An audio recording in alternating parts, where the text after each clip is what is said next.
ഇങ്ങനെ വെറുതെ ഇന്നിപ്പോൾ എന്തെങ്കിലും കാര്യം വയ്ക്കാൻ വിചാരിച്ചു. പിന്നെ മനസ്സിലാക്കി പട്ടികൾ രണ്ടും വെറുതെ ഇരിക്കുക. അപ്പോൾ അതിനൊന്ന് പോയിട്ടൊന്ന് ശല്യപ്പെടുത്തും. ഹലോ ഫ്രണ്ട്സ്, പറയടേ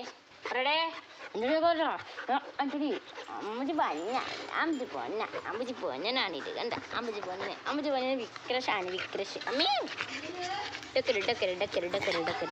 വിക്രസ് അതുകൊണ്ടാണ് കിളി പോയത്.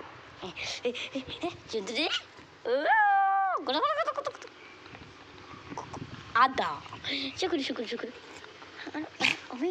പേച്ച് പോയില്ല ചേച്ചി, കേറ്റ് പോയില്ല.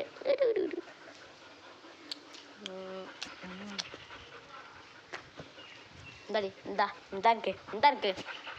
എവിടെ പോന്നു?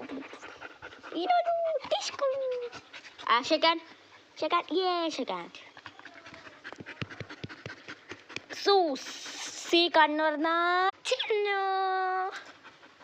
ചിന്നു കണ്ണടച്ചാൽ സൂസി. അപ്പൊ തിപ്പല്ല പോവേൻ, തിപ്പല്ല വെച്ച് കെട്ടണ പോണ്ടായി. Bye bye.